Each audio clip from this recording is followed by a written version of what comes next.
Hi friends, तो स्वागत है आपका हमारे YouTube channel smart study classes में। तो दोस्तों, हम आपको बता दें कि जो आज का क्लास है वो है टीजीटी कला, जो प्रीवियस ईयर का पेपर है 2016 का। तो इसमें जो पहला क्वेश्चन है वो है, डेली की तरह टाइम ना ख़राब करते हुए हम अपने पहले क्वेश्चन की तरफ बढ़ते हैं। तो जो आज का हमारा पहला प्रश्न है वो है, अपने समलिंगी प्रेम के अवैध तस्वीरों के लिए जाने जाते हैं। तो इसमें आपके सामने 4 ऑप्शन दिया गया है: रविंद्र रेड्डी, जामिनी राय, भूपेन खक्कर, एस.एच. रजा। तो जो आप व्याख्या में दे सकते हैं, तो जो हमारा राइट आंसर हो जाएगा वो हो जाएगा भूपेन खक्कर, यानी 3 नंबर ऑप्शन बिल्कुल सही हो जाएगा। पहली बात तो हम आपको बता दें कि इस पेपर को हमने बुक्स से कलेक्ट किया है, और इसमें सबसे अच्छी बात यह है कि इसमें हर एक क्वेश्चन के ऊपर व्याख्या जो दे दिया है, जिससे आपको और आसानी होगी समझने में और जानने में भी। तो इसमें साफ साफ लिखा है कि भूपेन खक्कर अपने समलिंगी प्रेम के अवैध तस्वीरों के लिए पहचाने जाने वाले कलाकार हैं तथा भूपेन खक्कर का संबंध मुंबई से है और यह समकालीन भारतीय चित्रकार हैं। इनके जो प्रमुख चित्र हैं वो है कैंट पैलेस और 1981 में, यगात्री है, फिर एक मैन विथ है बुकेट ऑफ प्लास्टिक फ्लावर्स है। इसके बाद से ऐसे हम अपने सेकंड नंबर क्वेश्चन की तरफ बढ़ते हैं। तो जो हमारा सेकंड नंबर का प्रश्न है वो है कि सेकंड नंबर प्रश्न है कि भारत में प्रथम आधुनिक कला आंदोलन बंगाल स्कूल का नेतृत्व किया। तो ये तो सबको पता है और इसको बताने की ज़रूरत नहीं है। तो जो इसका राइट आंसर हो जाएगा वो हो जाएगा अवनींद्रनाथ टैगोर। जो अवनींद्रनाथ टैगोर थे, इन्होंने ही बंगाल स्कूल का नींव डाला। ऐसे ही हम अपने अगले प्रश्न की तरफ बढ़ते हैं। तो जो हमारा अगला प्रश्न है थर्ड नंबर का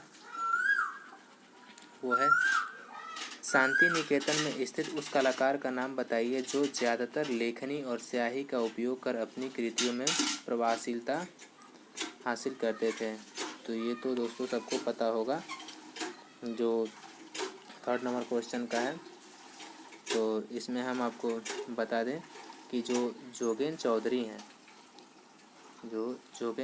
हैं, ये अपने ज़्यादातर इनके जो हम चित्र देखेंगे उसमें ज़्यादातर लेखनी और स्याही का उपयोग करके अपने पेंटिंगों में प्रभावशीलता हासिल करते थे।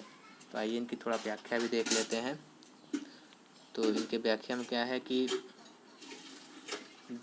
शांति निकेतन में स्थित उस कलाकार का नाम जोगेन चौधरी है जिन्होंने अधिकांश लेखनी और स्याही का उपयोग कर अपनी आकृतियों में प्रभावशीलता हासिल की है। जोगेन चौधरी एक प्रसिद्ध भारतीय चित्रकार हैं और यह राज्यसभा के सदस्य भी रहे हैं। इस पॉइंट को आप लोग बिल्कुल ध्यान में रखिएगा, राज्यसभा का सदस्य। फिर इनका संबंध बांग्लादेश केदारपुर से है और इनकी कला में यथार्थता प्रदर्शित होता है तथा इनकी कला में स्वप्न एवं स्वैरिक कल्पना में प्रतिस्फूर्ति भी होती है। इनकी यह चित्र शैली व्यक्तिगत रूप से अनोखी एवं अद्वितीय है। इनकी माताजी अतपना चित्रकारी के लिए प्रसिद्ध थीं। तो यहाँ पे आप देखिए कि इनकी जो माँ थी, जिनका नाम अतपना था, वो चित्रकारी के लिए भी फेमस थी। तो आप लोग इसको भी ध्यान में रखिएगा। फिर हम ऐसे बढ़ते हैं अपने चौथे नंबर क्वेश्चन की तरफ। तो जो हमारा 4 नंबर का प्रश्न है वो है, अवतार सिंह पंवार के चित्र का शीर्षक चुनिए। तो जो अवतार सिंह पंवार हैं, उनके जो चित्र का शीर्षक है, तो आपके सामने 4 ऑप्शन दिया गया है। पहला वाल्मीकि, दूसरा सांवरी, तीसरा नर्तक, चौथा सुजाता। तो हम आइए अब व्याख्या की तरफ बढ़ते हैं। तो इसमें लिखा हुआ है कि अवतार सिंह पंवार भारत के प्रसिद्ध शिल्प शास्त्री कलाकार हैं। इनकी शिल्प शास्त्री कलाकारी के साथ साथ चित्रकला भी प्रसिद्ध थी। इसमें सुजाता नामक शीर्षक का चित्र अति प्रसिद्ध था। अवतार सिंह को शांति निकेतन से प्रशिक्षित मिला था। तो यहाँ पे देखिए, शांति निकेतन से पढ़े थे और इनके चित्रों का जो शीर्षक है सुजाता था। तो हमारा 4 नंबर का ऑप्शन बिल्कुल सही हो जाएगा।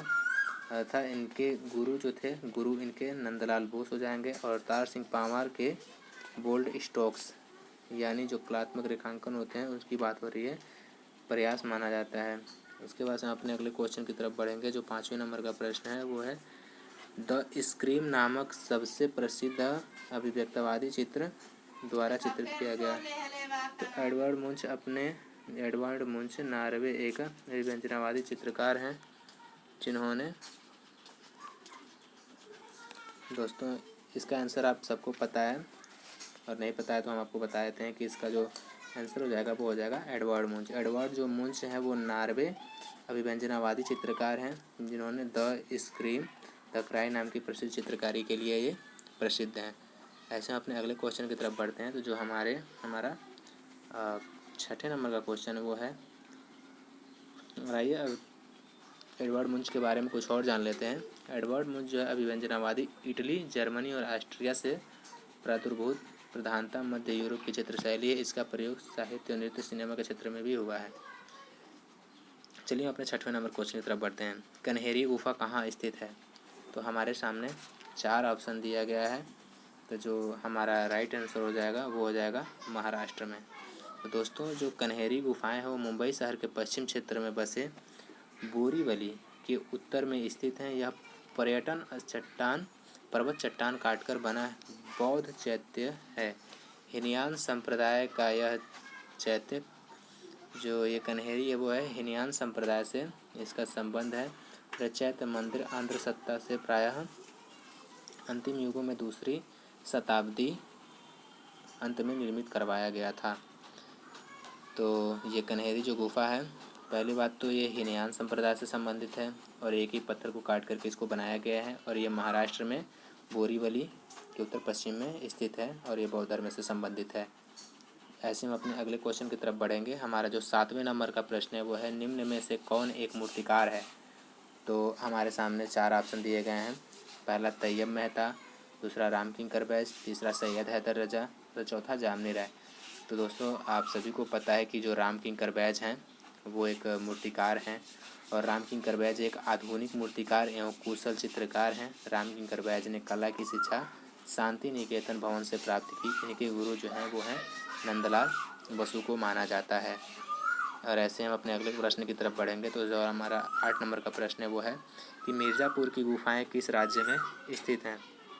तो ये आप सभी को पता होना चाहिए कि जो मिर्ज़ापुर की गुफाएं हैं वो वर्तमान उत्तर प्रदेश में स्थित हैं, और मिर्ज़ापुर की गुफाएं उत्तर प्रदेश राज्य में स्थित कैमूर पहाड़ियों में स्थित हैं। इन प्रागैतिहासिक चित्रों की खोज सन 1880 में कार्लाइल कार्बन नामक विद्वान ने की। इन चट्टानों पर लाल तथा पीले रंग कीड़ों, पशुओं, पक्षियों, मनुष्यों और राक्षसों आदि के मुखों के चित्र अंकित हैं। तो सबसे पहले हमें ये चीज़ ध्यान रखना है कि जो मिर्ज़ापुर की गुफाएं वो उत्तर प्रदेश में है, और इसको 1880 में इसकी खोज कार्लाइल कार्बन नामक विद्वान ने किया था। इस चट्टानों पर ज़्यादातर लाल पीले रंग से बनाए गए कीड़े मकोड़ों और पशुओं और मनुष्यों, राक्षसों आदि के मुखों के चित्र अंकित हैं। ऐसे हम अपने अगले प्रश्न की तरफ बढ़ेंगे। जो हमारा प्रश्न नंबर 9 है वो है, कला एवं शिल्प महाविद्यालय लखनऊ के पहले भारतीय प्राचार्य कौन थे? तो जो हमारा ऑप्शन है नैथेनियल हार्ड हैं, ललित मोहन सेन है, हरिहर लाल मेड़ है, असित कुमार हलदार हैं। तो हम आपको बता दें कि इसका जो राइट आंसर हो जाएगा वो हो जाएगा आपका प्रथम भारतीय प्राचार्य कह रहा है, तो यानी असित कुमार हलदार की बात हो रही है। तो आइए हम थोड़ा व्याख्या भी देख लेते हैं। व्याख्या में यह है कि युगांतरकारी कलाकार अवनींद्रनाथ ठाकुर की छत्र छाया में असित कुमार हलदार को अपने सहयोगी नंदलाल बोस, इनके जो सहयोगी थे वो थे नंदलाल बोस, सुरेन गांगुली जैसे अपने वरिष्ठ कलाकारों के साथ चित्रकला सीखने का सौभाग्य प्राप्त हुआ था। सन 1890 जोड़ासांकू स्थित टैगोर भवन के कलात्मक वातावरण में इनका जन्म हुआ था। दोस्तों इनका जो जन्म हुआ था वो जोड़ासांकू 1890 में हुआ था टैगोर भवन में। इसको आप लोग जरूर याद रखें। उसके बाद से हम अपने अगले प्रश्न की तरफ बढ़ते हैं। जो हमारा 10 नंबर का प्रश्न हुआ है कि कौन सी पत्रिका ललित कला अकादमी का प्रकाशन है? तो आपके सामने 4 ऑप्शन हैं। तो इसमें से जो पहला ऑप्शन है कैनवास, दूसरा कला दीर्घा, तीसरा कला वार्ता, चौथा समकालीन पत्रिका। तो जो हमारा राइट आंसर हो जाएगा वो हो जाएगा 4 नंबर का समकालीन कला पत्रिका। ऐसे हम अपने अगले प्रश्न की तरफ बढ़ेंगे। जो हमारा 11 नंबर का प्रश्न होगा। तो हमारा जो 11 नंबर का प्रश्न है वो है, इनमें से कौन हड़प्पा सभ्यता का हिस्सा नहीं है? तो हमारे सामने 4 ऑप्शन दिया गया है। तो सार्वजनिक स्नानागार भी है, पकाई हुई मिट्टी का उपयोग ये भी है, बौद्ध मंदिर ये भी माना जाता है, डाक यार्ड, नौका घाट सॉरी, ये भी होता है, जो बौद्ध मंदिर होता है ये नहीं होता है। बौद्ध मंदिर जो अजंता में मिलते हैं। बाकी ये 3rd नंबर का जो ऑप्शन है ये हो जाएगा आपका। उसके बाद से इसका व्याख्या इतने बौद्ध मंदिर जो हड़प्पा सभ्यता का हिस्सा नहीं है, जबकि इसके विपरीत सार्वजनिक स्नानागार या मोहनजोदड़ो का सर्वाधिक उल्लेखनीय स्मारक है। पक्की मिट्टी का उपयोग तथा लोथल हड़प्पा सभ्यता का प्रथम नौका घाट था, जिसे राव महोदय ने जहाज़ों की गोदी कहा है। ये बात आप लोग बिल्कुल याद रखेंगे कि राव महोदय ने जहाज़ों की गोदी बताया है। ऐसे हम अपने 12 नंबर प्रश्न की तरफ बढ़ते हैं। तो हमारा जो 12 नंबर का प्रश्न है वो है कि जोगीमारा गुफाएं स्थित हैं। तो जोगीमारा गुफाएं जो हैं वो वर्तमान में आपके कहाँ पे स्थित है? तो हमारे सामने 4 ऑप्शन दिया गया है। पहला पश्चिम बंगाल, दूसरा बिहार, तीसरा छत्तीसगढ़, चौथा उत्तर प्रदेश। जो हमारा सही आंसर हो जाएगा वो हो जाएगा छत्तीसगढ़। ऐसे हम अपने अगले प्रश्न की तरफ बढ़ते हैं। तो हमारा अगला प्रश्न है, अजंता गुफाओं का पता कब चला? तो जो अजंता गुफाओं का पता चलता है वो 1819 में, ये 1819 में पता चलता है। और अजंता की गुफाएं जो है महाराष्ट्र राज्य के औरंगाबाद जिले में स्थित हैं। अजंता की गुफाएं भारतीय गुहा मंदिर सुंदरतम निदर्शक अजंता सह्याद्री पर्वत की पहाड़ी का नाम है। अजंता की गुफाएं बौद्ध धर्म से संबंधित हैं और अजंता की गुफाएं 2 प्रकार से चैत्य तथा विहार हैं। ऐसे अपने अगले प्रश्न की तरफ बढ़ेंगे। तो अगला प्रश्न है, अजंता गुफाओं के पास स्थित है। तो अजंता जो है वो औरंगाबाद के पास स्थित है। ऐसे हम अपने अगले प्रश्न की तरफ बढ़ते हैं। तो जो इसका आंसर हो जाएगा वो हो जाएगा औरंगाबाद। ऐसे हम अपने अगले प्रश्न की तरफ बढ़ेंगे। तो हमारा अगला प्रश्न है, किस साम्राज्य ने एलोरा गुफा कला को विकसित किया? तो हमारे सामने 4 ऑप्शन दिया गया है। तो चलिए हम सीधे आंसर बताते हुए चलते हैं, वरना वीडियो बहुत लंबा हो जाएगा। तो जो हमारा राइट आंसर हो जाएगा वो हो जाएगा राष्ट्रकूट। राष्ट्रकूट में ही राजा एक होते हैं जिनका कृष्ण प्रथम होते हैं, उन्होंने ही इन गुफाओं को बनवाया था। और ये एक ही पत्थर को काट करके बनाया गया यह गुफा है और इसको एकास्मक शैली के अंतर्गत आती है। चलिए इसका थोड़ा डिस्क्रिप्शन देख लेते हैं क्योंकि ये थोड़ा इंपॉर्टेंट है। तो एलोरा के जो गुफा मंदिर है राष्ट्रकूट राजाओं के शासनकाल में निर्मित कराए गए थे। एलोरा की पहली 12 गुफाएं बौद्ध धर्म से संबंधित हैं। इसको आप लोग जरूर याद रखिएगा। 12 गुफाएं जो बौद्ध धर्म से, फिर 17 ब्राह्मण धर्म से, फिर 15 गुफाएं जो जैन धर्म से संबंधित हैं। ब्राह्मण धर्म की गुफाओं में कैलाश मंदिर सबसे मध्य में, ये कैलाश मंदिर जो बहुत इम्पोर्टेंट है, ये हमेशा पूछता है। तो चलिए हम अपने अगले प्रश्न की तरफ बढ़ते हैं। तो जो हमारा अगला प्रश्न है वो है 16 नंबर का। इसमें बाघ गुफा चित्रों में उपयोग की जाने वाली तकनीकी है। तो ये सबको पता होना चाहिए कि जो बाघ गुफाओं में तकनीकी यूज हुई है वो आपका टेम्परा माध्यम में हुआ है। ऐसे हम अपने 17 नंबर क्वेश्चन की तरफ बढ़ेंगे। तो ये है कि बादामी गुफाओं को के तहत बीच में डायड्रेस के तहत विकसित किया गया है। तो जो बादामी गुफाएं हैं उनको चालुक्यों के तहत विकसित किया गया है। ऐसे हम अपने अगले प्रश्न की तरफ बढ़ते हैं। तो जो हमारा अगला प्रश्न है वो है, ययाति चित्र श्रृंखला संबंधित है। तो आप सबको पता होगा कि ययाति जो चित्र श्रृंखला है वो ए रामचंद्रन से संबंधित है। ऐसे हम अपने 19 नंबर क्वेश्चन की तरफ बढ़ेंगे। तो 19 नंबर हमारा जो प्रश्न है वो है, उस रंग का चयन करें जो तेज गर्म रंगों का हिस्सा नहीं है।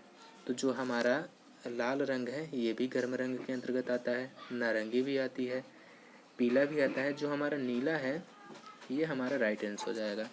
और ये जो है ये ठंडे रंगों में इसकी गिनती आती है। ऐसे हम अपने अगले प्रश्न की तरफ बढ़ेंगे। तो हमारा जो अगला प्रश्न है वो है कि उस आस्था का नाम बताइए जो पाल राजाओं का भाग नहीं है।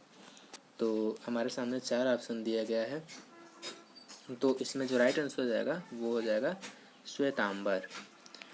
इसमें लिखा है श्वेतांबर पाल राजाओं से संबंधित नहीं है। जैन धर्म की पहली सभा पांडुलिपि 322 ईस्वी पूर्व में भद्रबाहु स्मृति विजय के संभूति विजय के नेतृत्व में हुई। इस सभा के बाद जैन धर्म 2 भागों में दिगंबर और श्वेतांबर में विभक्त हो गया था, जबकि महायान, तंत्रयान व ब्रजयान बौद्ध धर्म से संबंधित हैं। तो ऐसे हम अपने अगले प्रश्न की तरफ बढ़ेंगे। जो हमारा अगला प्रश्न है 21 नंबर का वो है, उत्तर प्रदेश का एक प्रमुख तीर्थ स्थान क्या है? तो आपके सामने 4 ऑप्शन दिया गया है।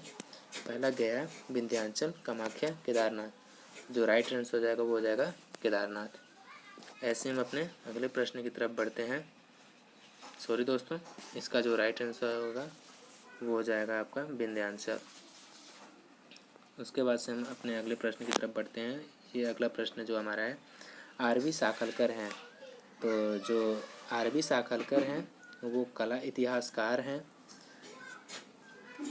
उसके बाद से हमारा जो अगले नंबर का प्रश्न है वो है दोस्तों, जो इम्पोर्टेंट क्वेश्चन लगेगा उसी का हम जो व्याख्या है वो पढ़ते जाएंगे। जो बाकी जो क्वेश्चन है नॉर्मली उसको हम बस ऐसे बताते हुए चलेंगे, ये तो वीडियो बहुत लंबा हो जाएगा। उसके बाद से हमारा जो 23 नंबर का प्रश्न है वो है, हरिपुर पोस्टर का एक शीर्षक चुनिए।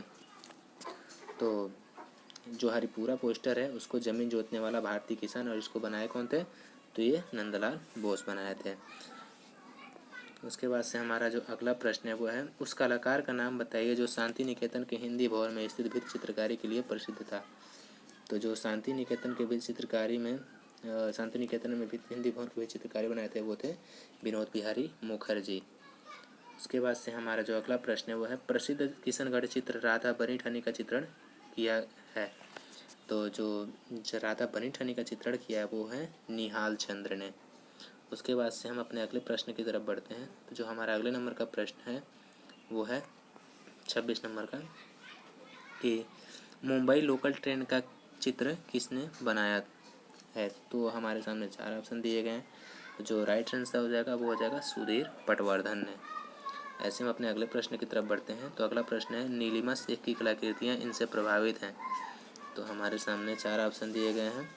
तो ये जो चारों ऑप्शन हो जाएंगे, मुगल लघु, पाश्चात्य आधुनिकता और जापानी वुडकट, ये हमारा तीनों हो जाएगा, यानी उपयुक्त सही हो जाएगा। उसके बाद से हमारा 28 नंबर का प्रश्न है वो है, black paces of the Indian republic in a प्रसिद्ध चित्र श्रृंखला है। जो हमारा इसमें राइट आंसर हो जाएगा वो हो जाएगा रणवीर सिंह बिष्ट। इसमें है कि ब्लैक जो paces of the Indian republic Ranveer Singh Bisht ji की प्रसिद्ध चित्र श्रृंखला है। उसके बाद से हमारा जो 29 नंबर का प्रश्न है वो है, प्रसिद्ध चित्रकार मंजीत बाबा कहाँ से हैं।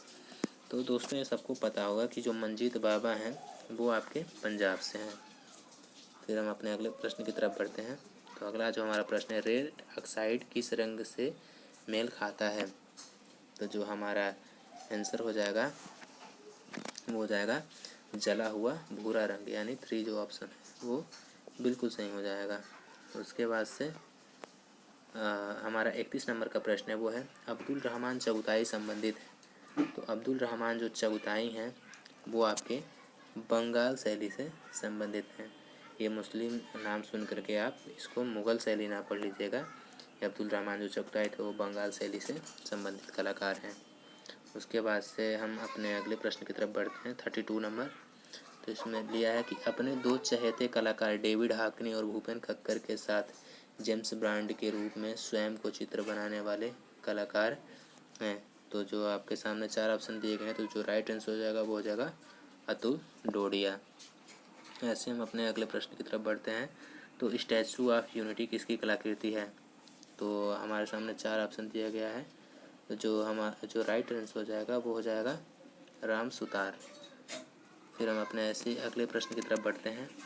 तो हमारा जो 34 नंबर का प्रश्न है वो है, मुंबई स्थित उस कलाकार का नाम बताइए जो अपनी जल वर्ण कृतियों के लिए जाने जाते हैं। बहुत इंपॉर्टेंट प्रश्न है दोस्तों, जो है समीर मंडल।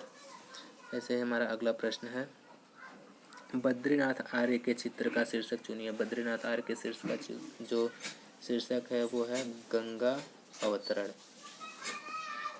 उसके बाद से हमारा 36 नंबर का प्रश्न है, 1508 से 11 में किसने द स्कूल ऑफ एथेंस नामक पेंटिंग का निर्माण किया था। तो हमारे सामने 4 ऑप्शन दिए गए, Michelangelo, Leonardo da Vinci, Raphael Francesco, इनमें से कोई नहीं। तो जो सही उत्तर हो जाएगा वो हो जाएगा Michael Angelo. The school of Athens painting में चित्रकार राफेल फ्रांस्को के द्वारा बनाई गई है। यह इटली के पुनर्जागरणकालीन पेंटिंग है। यह आधुनिक चित्रकार के अंतर्गत आती है। ऐसे ही हमारा जो अगला प्रश्न है 37 नंबर का, वो है कौन सा M.F. हुसैन का चित्र है। तो हमारे सामने 4 ऑप्शन दिए गए हैं, जो राइट आंसर हो जाएगा वो हो जाएगा मदर टेरेसा। ऐसे हमारा 38 नंबर का प्रश्न है, वो है भित्ति चित्रकारी की तकनीक जो ताज़ा चूने के लेप में निष्पादित की जाती है उसे कहा जाता है। तो उसे वो फ्रेस्को के अंतर्गत आता है। ऐसे ही हम अपने अगले क्वेश्चन की तरफ बढ़ते हैं। तो 39 नंबर का जो प्रश्न है वो है मिर्ज़ापुर के पूर्व ऐतिहासिक चित्रों में हम किसकी छवियां देख सकते हैं। मिर्ज़ापुर के पूर्व ऐतिहासिक चित्रों में हम घोड़े और हाथी की छवियां देख सकते हैं। ऐसे हमारा अगला प्रश्न है वो है कि भीमबेटका के गुफा के चित्र हैं। तो जो भीमबेटका के गुफा के चित्र हैं वो हैं सांप्रदायिक शिव से संबंधित हैं। इससे हमारा 41 नंबर प्रश्न है पंचमढ़ी की पहाड़ियाँ किस राज्य में स्थित हैं। जो पंचमढ़ी की पहाड़ियाँ हैं वो जो है मध्य प्रदेश में स्थित हैं। उसके बाद से हमारा 42 जो क्वेश्चन है वो है हड़प्पा सभ्यता के स्थल लोथल और धौलावीरा स्थित हैं। तो वो हैं आपके भारत में। उसके बाद से 43 जो क्वेश्चन है वो है जोगीमारा गुफा के चित्रों की अवधि है। तो जो जोगीमारा गुफा के चित्रों की अवधि है वो है अजंता गुफाओं से पहले की। ऐसे जो हमारा 44 नंबर का प्रश्न है वो है बाघ गुफाएं स्थित हैं। तो बाघ जो गुफाएं हैं वो है मध्य प्रदेश में स्थित है। उसके बाद से हमारा जो अगला प्रश्न है वो है भारत माता के चित्रकार कौन है। तो जो भारत माता के चित्रकार हैं वो है अवनींद्रनाथ। और ये बहुत इंपॉर्टेंट प्रश्न है, हमेशा एग्जाम में रिपीट होता रहता है, इसको आप लोग याद रखिएगा। उसके बाद से हमारा 46 नंबर का जो प्रश्न है वो है किस राज्य में एलोरा गुफाएं स्थित हैं। तो जो एलोरा गुफाएं हैं वो आपके मध्य प्रदेश में स्थित हैं। नहीं सॉरी दोस्तों, एलोरा गुफा पूछ रहा है तो एलोरा जो गुफा है वो महाराष्ट्र में स्थित है। उसके बाद से हमारा अगला प्रश्न है बाघ गुफाओं की अवधि क्या है।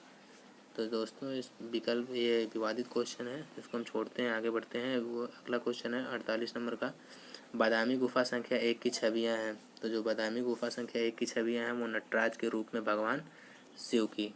ऐसे हम अपने अगले प्रश्न की तरफ बढ़ते हैं। तो हमारा जो अगला प्रश्न है वो है कि कालकाचार्य कथा और कल्पसूत्र में चित्रित किया गया है। तो कालकाचार्य कथा और कल्पसूत्र में चित्रित किया गया है अजंता चित्रकला को। उसके बाद से हमारा 50 नंबर का प्रश्न है कौन सा रंग इंद्रधनुष का हिस्सा नहीं है। तो हमारे सामने 4 ऑप्शन है, तो जो सही उत्तर हो जाएगा वो हो जाएगा भूरा रंग। भूरा में जो है इंद्रधनुष का हिस्सा नहीं है। सबसे पहले आप लोग याद कर सकते हैं इसमें 7 रंग होते हैं और इसको आसानी से बीभी ग्योर आप याद कर सकते हैं। इसमें जो 7 रंग है वो ऐड है बीभी ग्योर में। उसके बाद से हम अपने अगले प्रश्न की तरफ बढ़ते हैं। जो हमारा 51 नंबर का क्वेश्चन है वो है पाल के लघुचित्र इससे संबंधित है। तो जो पाल के लघुचित्र हैं वो आपके बौद्ध धर्म से संबंधित हैं। ऐसे हम अपने 52 नंबर प्रश्न की तरफ बढ़ेंगे। तो अवतार सिंह पंवार संबंधित हैं। तो अवतार सिंह पंवार संबंधित है वो है मूर्तिकला से संबंधित हैं। उसके बाद से कालकाचार्य कथा यह एक हस्तलिखित चित्र है। तो जो कालकाचार्य कथा है वो आपके जैन धर्म से संबंधित है और में जैन तीर्थंकरों की जीवनियाँ हमें कालकाचार्य में मिलती हैं। उसके बाद से जो 54 नंबर का प्रश्न है हरिपुरा विज्ञापन के लिए प्रसिद्ध कलाकार कौन है। तो जो हरिपुरा विज्ञापन के जो प्रसिद्ध कलाकार हैं वो ऊपर एक बार क्वेश्चन रिवीजन हुआ था, रिपीट हुआ था। तो इसके जो आंसर हो जाएंगे वो हो जाएंगे नंदलाल बोस। उसके बाद से हम अपने अगले प्रश्न की तरफ बढ़ेंगे 55 नंबर। तो 55 नंबर का प्रश्न है उस चित्रकार का नाम बताइए, नाम लिखिए जिसने अंधे होने के बावजूद भी अपना काम जारी रखा। तो अंधे होने के बाद से कौन काम किए, वो हैं विनोद बिहारी मुखर्जी। उसके बाद से हमारा 56 को प्रश्न है नीली तस्वीर जिसमें कहत कबीर शीर्षक वाले प्रकृति दृश्य जैसे छोटी छोटी मानव आकृतियों को चित्रित किया गया है, तो किसने किया है, तो गुलाम मोहम्मद शेख ने। उसके बाद से हमारा अगला प्रश्न है 57 नंबर का उस चित्रकार का नाम बताइए जिसने कला का अध्ययन पेरिस में किया और अपनी भावात्मक दुनिया की अभिव्यक्ति नगर और प्राकृतिक दृश्यों द्वारा करता है। तो जो सही उत्तर हो जाएगा वो हो जाएगा 4 नंबर का राम कुमार। उसके बाद से हमारा 58 नंबर का प्रश्न है उस चित्रकार को पहचानिए जो कश्मीर में पला बड़ा और उसने हमेशा स्त्री पुरुष के यौन समागम का अभिव्यक्ति किया। तो इसको तो सब कुछ जानता होगा, लोकतांत्रिक कलाकार हैं GR संतोष, और ये कश्मीर से निवास करते हैं। उसके बाद से 59 नंबर का प्रश्न है, काले और सफ़ेद रंग के साथ ज्यामिति या मूर्त चित्रकारी करने वाले कलाकार का नाम बताइए। तो हमारा सही उत्तर हो जाएगा, वो हो जाएगा नसरीन मोहम्मदी हैं, जो काले और सफ़ेद रंग के साथ ज्यामिति या मूर्त चित्रकारी करते थे। उसके बाद से 60 नंबर का प्रश्न है, लखनऊ का चित्र किसने बनाया। तो हमारे सामने 4 ऑप्शन है, तो सही उत्तर हो जाएगा, वो हो जाएगा मदन लाल नागर। जो मदन लाल नागर का जन्म है वो लखनऊ में 5 जून 1923 को हुआ था। वे लखनऊ कला महाविद्यालय के प्रोफेसर भी हैं और उन्होंने विश्व प्रसिद्ध बहुसंख्यक चित्रों का निर्माण किया, जिसमें लखनऊ का चित्र भी सुप्रसिद्ध है। उसके बाद से हमारा जो 61 नंबर का प्रश्न है वो है कि हिमालय पर्वत के चित्रों के लिए कौन प्रसिद्ध है। तो हिमालय पर्वत के चित्रों के लिए प्रसिद्ध है निकोलस रोरिक। दोस्तों, आप ही के लिए ये 60 क्वेश्चन हम आपको सॉल्व कराएं, और 60 क्वेश्चन जो है वो हम अगले वीडियो में आपका कवर करा देंगे, क्योंकि वीडियो बहुत लंबा हो जाएगा, अपलोड करने में दिक्कत होगी। तो आप लोग कमेंट करके बताइए आपको वीडियो कैसा लगा, और लाइक भी कर दीजिएगा, तो अपने दोस्तों में शेयर भी कर दीजिएगा। तो आप कमेंट जरूर कीजिएगा, और किसी आंसर को लेकर के आपके अंदर डाउट होगा तो तब तक मिलते हैं हम अगले वीडियो में। जय हिंद, जय भारत।